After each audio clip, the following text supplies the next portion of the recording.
Shockingly, to me at least, I found out during the making of this video that I've never reviewed a Crash Bandicoot game. I could have sworn I at least reviewed the sequel, but I failed to locate it in the nearly 130 reviews I've released on Retro Game On over the last decade. I've most definitely played the first two and liked them, so consider that the review for those two, I guess. But today we're checking out the third installment in the series, Warped. It was of course developed by Naughty Dog and released late 1998.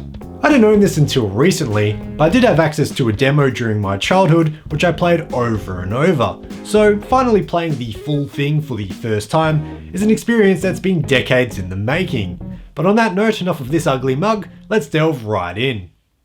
Following on directly from the endgame events of Crash Bandicoot 2, Dr. Neo Cortex's space station crash lands on planet Earth. This releases Uka Uka, Aku Aku's evil twin brother, who turns out to be Cortex's boss. You're treated to a great scene of Cortex getting blasted by Uka Uka for failing his previous attempts at world domination. I love Cortex's awkward fidgeting. I almost feel sorry for the little dude. After the employee-employer feedback session, Uka Uka lays down his new plan. Enlisting the help of Dr. Entropy and his time machine, the Time Twister, all the crystals and gems will instead be stolen from their original places in time to achieve world domination. Aku Aku, who can now apparently talk, leads Crash and Coco to the Time Twister to find the crystals and gems before the bad guys. This acts as the hub world for the game. You can save and load here, but also choose which level to play in groups of 5. Pass 5 levels in whatever order you please, and a boss fight will be unlocked. Beat the boss, another 5 levels will become available, and so on. The typical gameplay remains for most of the levels, but there is quite a lot of variety added. I feel like I played 3 different games within the first hour. So, since they're new additions, let's discuss those first. Very early level is based underwater, proving Bandicoots can indeed swim if they're given access to suitable scuba equipment. My first thoughts were basically, oh no, an underwater level in a PS1 game. But luckily, Crash is a competent diver.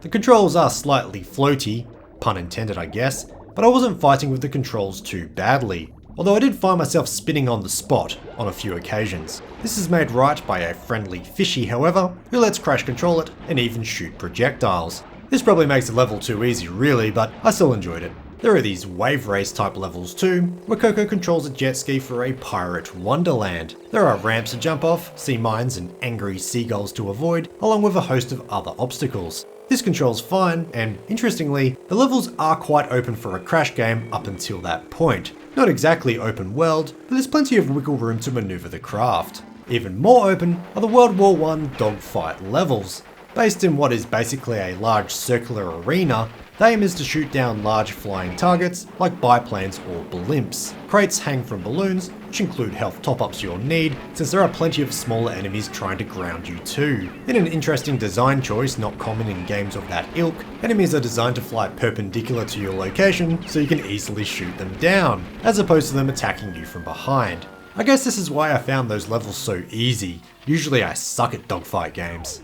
Lastly of note, there is Route 66 inspired racing. Presumably based in the 50s, Crash dons a loud hog and races against hot rods for crystals and gems. There are potholes and cops to avoid, ramps to jump off, and launch pads to wheelie past those hot rod driving dweebs. All in all, a load of fun and an early introduction to Crash team racing. It kind of feels redundant to even mention the core gameplay at this point because it's so iconic, but be assured it's there and is as great as ever. Maybe the best it ever was, truthfully. Crash is super responsive to control, and the levels flow at the finesse you'd expect this far into the series. No death ever feels cheap either. The combat is well balanced for the most part, and resulted in no temper tantrums on my behalf. The boss fights are fine, although don't present too much of a challenge overall. I've always enjoyed the characters of Crash Bandicoot's boss fights more than the gameplay itself, and in Warped, we're introduced to characters like Dingodile, who's half dingo, half crocodile, but 100% mean. Otherwise, it never took me too long to figure out the thing you need to figure out, and it was on to the next 5 levels. Each boss you beat does result in a new ability however. This ranges from the expected, like belly flops and a faster run, but introduces interesting twists to the gameplay, like in the form of a bazooka. Shooting an unlimited supply of Wumpa fruit, it actually makes the game a bit too easy. Certain enemies, which were once a greater threat, can now be dispatched from a cowardly distance. There are a few notable new additions to the general gameplay however. For one, there's a new type of crate that is on a timer. It cycles through various contents, getting quicker and quicker the more time you waste. Lose the opportunity, and the crate will turn to steel. Playing as Coco was new for the series at this point too. While she isn't controllable for the traditional stages, it's her you play as in the previously mentioned jet ski and biplane levels, as well as a few fun romps where you ride a baby tiger across an under construction Great Wall of China. It was also the first game in the series to use the DualShock controller. It was such a big deal that it's even advertised on the back of the instruction manual. This, of course, introduced analog controls, but also vibration. This is surprisingly versatile considering the early age of the controller. It feels quite sensitive to the gameplay depending on what's happening. No doubt they were attempting to sell its benefits for Big Papa Sony. I should also mention, and I guess brag, about the fact the PAL version is more difficult than its NTSC counterpart. It received a few tweaks since it was released later, like far fewer Aku boxes and enemies that attacked more swiftly and frequently. For example, the wizard enemy in the Middle Ages levels now requires 2 attacks to befall. He'll nearly appear starkers after the first attack, presenting himself just in his underpants for our amusement before he gets spun into oblivion. You'd be mad to not notice how amazing the graphics are. Warped has aged well and still holds its own. This is the first ever PlayStation game I've played with the aid of a SCART cable and my OSSC. And what a game I've chosen. I'm never going back to composite. You can't make me. The premise of time travel opens up the level design to all sorts of creativity. Each type of level has its place in the gameplay, and the wacky art design plays nicely into the PlayStation's graphical shortcomings. Namely, infamously warped graphics. The game does use the word warped as a subheading after all. There are plenty of cherries on plenty of tops too, like animated backgrounds and reflections, the quality of which I don't recall seeing in any other PS1 game. It also includes fairly realistic looking water.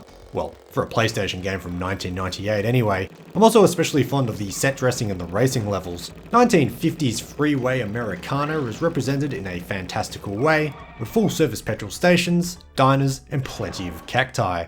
The animation is also superb, with each enemy introducing a different death sequence for our lovable Crash. Warped isn't exactly an easy game, well, the PAL version anyway, so the constant dying is a bit of a reward at times since the animations are so entertaining. Overall, the animation stands out for a game of this vintage. So much so, Naughty Dog claimed Crash himself had over 30,000 frames of animation alone, which would be mighty up there for a PS1 game, I'm sure. The sound design equals the graphics and grandness. Popping soundtrack aside, voice acting by notable actors are included, such as Clancy Brown. You know, the evil guard from Shawshank Redemption. He voices both Cortex and Uka Uka, and something should be said about the quality of lip syncing while we're at it too. I guess I should have mentioned that in the graphics section, but I digress. Defeated again! This is not fair! Maybe I should retire to a nice big beach with a nice big drink and a woman with nice big bags of ice for my head. So, there's finishing the game and finishing the game. When you complete all the levels, which involve finding all the crystals, the game doesn't give the proper ending. Sure, the credits roll, but Uka Uka himself reminds you that all the gems also need to be located. This is no easy task compared to the crystals, which are never hidden and the collection of which are treated as non-events. To get all the gems, you need to find every box in every level. This is tough in the less linear biplane and wave race sections, as the boxes can be tricky to locate. But on top of that, you'll need to earn the relics to unlock secret levels, in which all the boxes also need to be located, which are found by beating time trials of the levels you've already beaten. So there is a lot more work and revisiting of older levels until you finally get to experience the real ending. I'm in two minds about this. One, it's great so much replayability is built into the game, especially since it's such a solid release. Giving the fans more of what they want is never a bad thing. Plus, the abilities you gain as you beat bosses do change the way the earlier levels play. But two, I feel a bit cheated out of the ending because I did technically finish the game. This might not matter to say an 8-year-old, but I'm an adult who works and has to routinely do adult things day to day. I just don't have enough time to 100% a game these days. Maybe I'll pick at it over time, but honestly I probably won't. I have shelves full of games I've never touched. What a pickle. The sales numbers do ultimately speak for themselves, however, since Warped is one of the best-selling games on the PS1. It surpassed 6 million units sold and even went platinum in Japan, which was unheard of for a Western game at the time. currently holds a Metacritic score of 91 as well, if that's important to you.